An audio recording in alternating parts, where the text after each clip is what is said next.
back to my channel. Today I'm going to be showing you how to do an ombre as well as a split cup. So this is just split in half with 3 different colors, and let's begin. So what I did first was I sanded my tumbler. After I sanded it using 180 grit sandpaper, I based it with a flat white primer.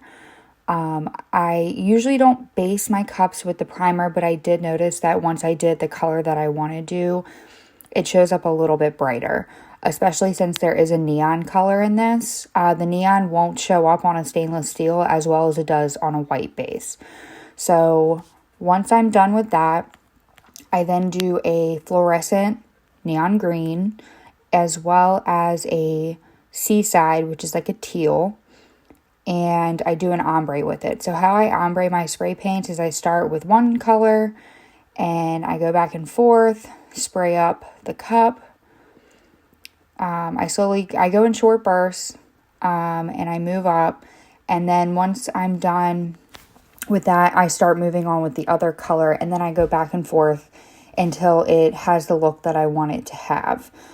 This spray paint was clogged, so it wasn't the best, but it worked. The reason why I haven't taped it off yet is because I'm going to end up spraying it again anyways for the white. So I didn't really care. I just wanted to get an approximate base of where my spray paint was going to be, and then I'm going to tape it off later.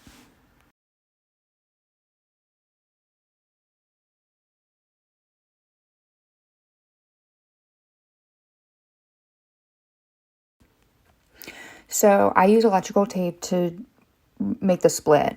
Electrical tape works the best when I'm doing the epoxy method. So I find the center on the bottom.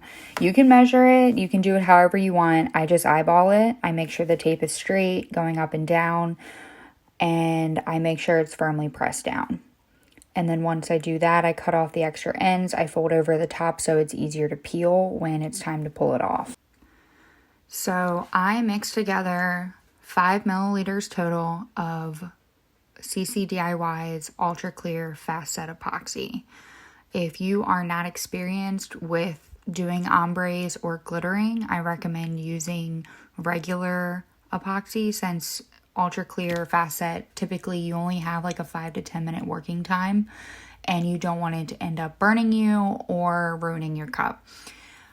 So that's what I recommend. Once you're done mixing your epoxy together, you are going to want to put a super, super, super thin layer on your cup.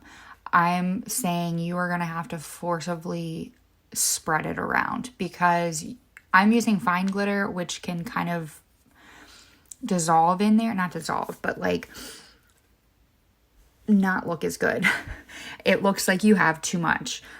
So you'll want to put a super thin layer on your cup before you start glittering.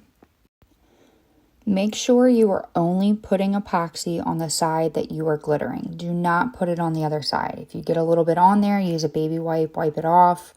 It's okay that you get it on the ends of the tape. Try not to coat the tape in it, or else it'll pull up your glitter. Make sure that you get the bottom very well as well.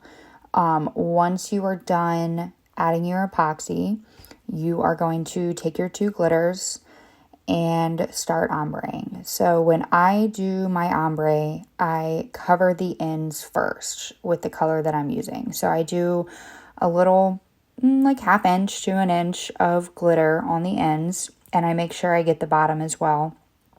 And once you are done getting the ends, you're going to prop up your cup and start tapping the glitter on there.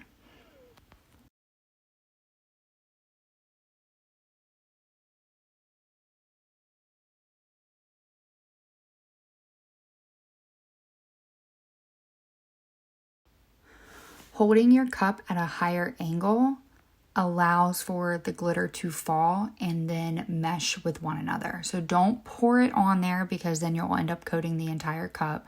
You'll just want to slowly tap it. So this green that I'm using is Double Dare from Peachy Olive Glitter, and the teal that I'm using is Little Mermaid from Peachy Olive Glitter. So I go back and forth, tapping the cup, holding it up at an angle so that it just falls. into one another. And you're literally just going to go back and forth doing that until you have full coverage and you have the ombre look that you are wanting. So as you can see, it's slowly starting to ombre. I try and shake and tap the cup to get all the excess so it doesn't mesh into one another. And what I've noticed with a lot of videos that I've posted are people commenting on the fact that I have 2 separate glitter stations. Because I use Fast Set and you have to work really quickly, I like to save as much time as possible and not have to keep pouring glitter back into cups. So I use parchment paper or like pre-sliced sheets that you would find at a restaurant. I got it off Amazon. It was a pack of like 500 for $7 or something like that. And I pull them out, I reuse them. I bought this pack of 500 in February of 2020, and it is currently almost October 2020, and I'm not even halfway through the sheets. So it's a super great investment. So again, I'm just going back and forth until I get the ombre look that I'm wanting. And I think that's what I want. I'm probably still going to keep messing with it. That's the thing too, is what you need to learn is when to stop. So thankfully I didn't mess up my cup. I keep going. I just felt that it needed a little bit more. There was probably spots that are still missing. This is also why I base paint my cups the colors that they are. This is what allows your colors to really pop because it's based off of the base. So my lime green probably wouldn't have been as bright if I had done it on a white base versus a neon base. So I highly recommend spray painting your bases as close to the color as you can. Once I'm done, because I used Fast Set, I waited about 20 minutes before I added my flood coat. So a flood coat is just the layer of epoxy that goes on top of the glitter. If you're using regular resin, I would wait about 4 to 6 hours before adding your flood coat. Also, what you could do is wait for it to completely dry. And if you're nervous about your colors moving around too much, meshing into each other and messing up your ombre, you can use a clear spray paint, like a high gloss spray paint, and spray it and then let that dry. Maybe spray it again, let that dry, and then add your epoxy. I felt comfortable enough not doing that, so I didn't, but that is an option. I'm just slowly adding everything on there. I'm using Fast Set at this point too, because I want to use the same epoxies if I'm not waiting for it to fully cure before I'm adding on another layer. So I'm just slowly moving it around. I'm working on one color first, and then I'm going to start moving up and working on that green color. Slowly spreading the epoxy, making sure I'm not digging too hard. Now, if you're adding on your flood coat and your glitter starts moving and you start seeing the base, stop what you're doing because you're going to end up taking off all of your glitter. This is one of the reasons why I don't do Mod Podge as my base, is because 1, I feel like it's a waste of glitter. And 2, because I'm always nervous it's going to end up falling off the cup. It works for a lot of people, and that's great. I personally am all for the epoxy method for everything. So once I have this spinning for a while, after I torch it, again, you need to torch it. Make sure you get out the bubbles. Don't hold it in one spot for too long. Don't go over it too much. You don't want to do too thick of a layer that ends up going over your electrical tape onto the other side. If that does happen, again, just take a baby wipe it off. But make sure you're getting those edges the best that you can, and working in the epoxy, making sure you have full coverage on your entire cup. Once, if you're using Fast Set, once it's been about 30 minutes, you can go ahead and pull off your tape. I don't wait for it to fully cure because you can risk pulling up your glitter. So this is why I use electrical tape. It works so well with keeping the epoxy in a straight line, or the line that you created. And it comes up very easy. And electrical tape, you can find it at any hardware store. You can find it on Amazon. I get free rolls of it because my boyfriend is an electrician, so that's very helpful. And you're just going to slowly pull it off. Don't rip it. Make sure you're taking your time. I recommend using gloves because you're getting epoxy on your hands, but of course I didn't. So do as I say, not as I do. Once that is done, You're just going to let it keep spinning until it is fully cured and you can move on to your next step. All right, so now you need to separate so that you can do the other side of your split cup. So again, I take electrical tape and you're going to want to line it up the best that you can. If it gets a little over, it's not a big deal. You can rip it off, do it again, just keep going. I used one long piece. You can use 2 pieces, meet in the middle at the bottom. That's up to you. But just maneuver it so that it is as close as it can to the split. If a little bit of the epoxy section shows, that's all right, because you're just going to end up spray painting it. So I just set it upside down, do the same thing to the other side, and then we will get ready to spray paint.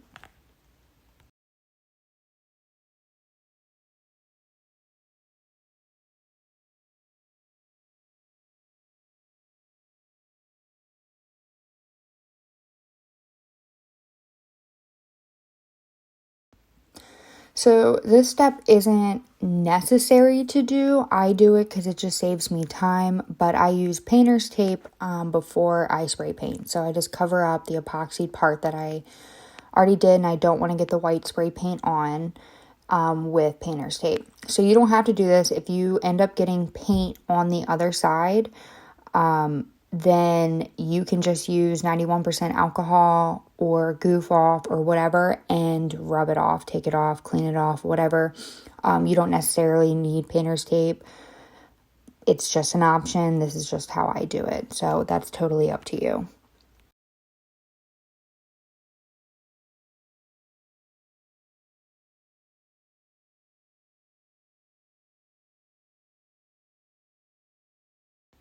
Once your taping is all said and done, I took flat white spray paint. Doesn't have to be flat. It's just what I prefer to use.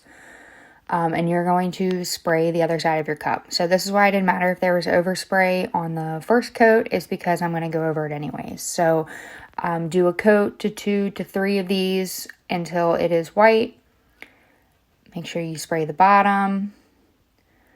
And then once this is dry and you have however many coats that you need. Again, I think I did 2 on this to make sure that that green underneath wasn't showing. Then you are going to peel off your painter's tape because that doesn't matter anymore. Clean cup. Again, you can take 91% alcohol and clean that off. Not a big deal. After you're done with this, you are going to mix about 5 milliliters. Again, I think I mixed more because I was using it for other stuff.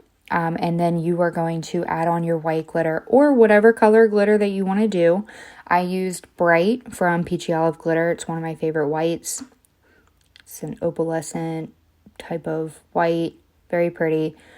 And I just cover it. A lot of people ask me why I don't just do it on my turner. It's because I like to have control. So I see people who do ombres and mix the colors together and use a sifter and put it in the middle. And to me, it's not a true ombre. Again, you do how you feel comfortable. I personally am not a fan. I just like to go back and forth and make it an ombre and have full control of my tumbler. And in order for me to do that, I just have a PVC pipe holding it up. So make sure that your white is fully coated. There are no wet spots or anything like that. And then once that's done, then you will let it dry and add your flood coat. So ultra clear isn't recommended on light cups. So the white I used DIY epoxy, their artist resin. And then this is DIY epoxy again that I'm using over it. So I'm adding my flood coat here. Sorry, the lighting is terrible. I actually had to zoom in on this part of the video because I filmed 3 cups that I was doing. But you're going to add your flood coat. Again, not too much, but enough to make full coverage. It saves you in how many layers, in my opinion, when you do your flood coat if you do a lot, but not too much, if that makes any sense. So I cover that. I wait. I think I did it before I went to bed, so I didn't end up doing it until later on the next day is when I moved on to the next step. So once that is coated and you've torched it, got all the bubbles out, let it turn for at least 8 to 12 hours. Again, I'm using DIY epoxy here, which I should have a link for in my description below. They also have the infinity sticks as well as the matte finish.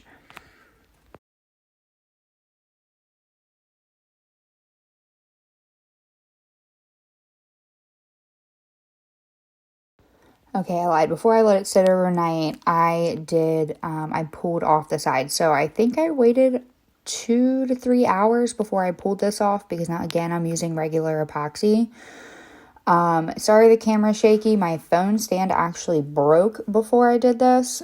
So I had to wait for a new one to come in, but I didn't want to stop filming. So this is me terribly filming, me pulling this tape. So I pulled the tape.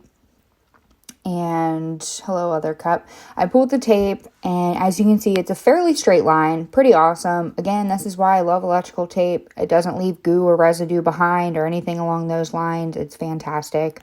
You're going to let this cure 8 to 12 hours, depending on the epoxy that you're using, and then you will move on to the next step. So once my epoxy is fully cured, I take a 120 grit sanding block that I got off of Amazon. I think it was in like a 5-pack, and I sand the edge. So there's a few ways that you can do this. I sand it the best I can, and then I add my vinyl strip to it.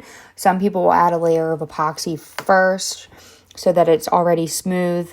But depending on the vinyl that you're putting down on it, it could show the bumps and the roughness if it's not sand. So I sand my cup, I sand the line, I make sure it is smooth, and I keep doing that.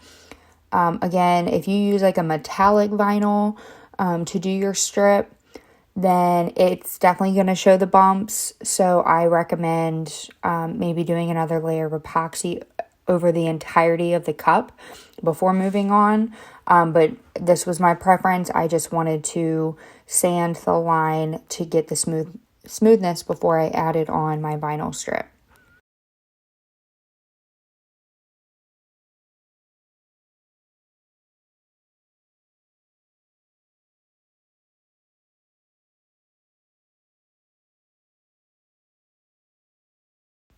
Now we're going to use our vinyl cutting machine. So typically you would click shapes, but it wouldn't show up on my phone for some reason. So you're going to unlock the shape so that you can change the size.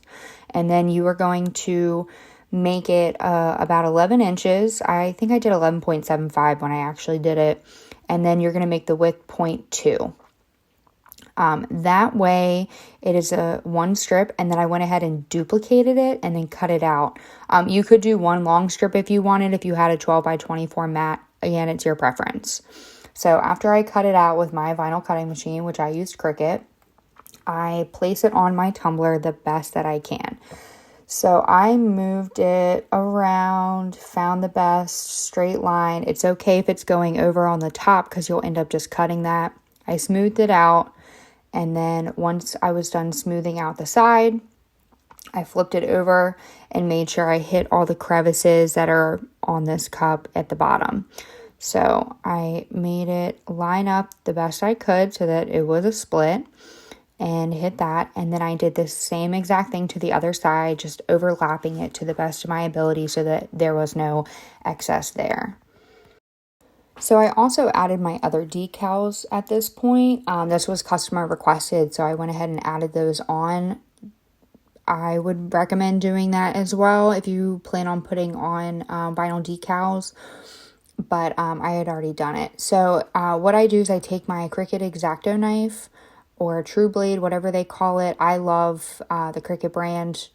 You can get any brand as long as it's something sharp, and you're going to cut the top. I don't go all the way up to the edge because I don't want it to end up pulling up when I epoxy it and then there being a gap there, or to risk anything messing up or getting in under the vinyl once it's epoxy. So this kind of secures it down by getting it close to the edge but not all the way to the top of the cup. So once that's on there, all said and done, lined up, then you're going to epoxy the entire cup. I did not get a video of that, but this is the cup right before I added the final coats. They actually wanted a picture on the other side, so I did not incorporate that in here because it was a personal picture. But once it is all said and done, it will look like this. You can add 1 to 2 final layers of epoxy and you'll be good to go. Make sure you clean your rim, clean the inside of the cup, and see you next time. Don't forget to subscribe.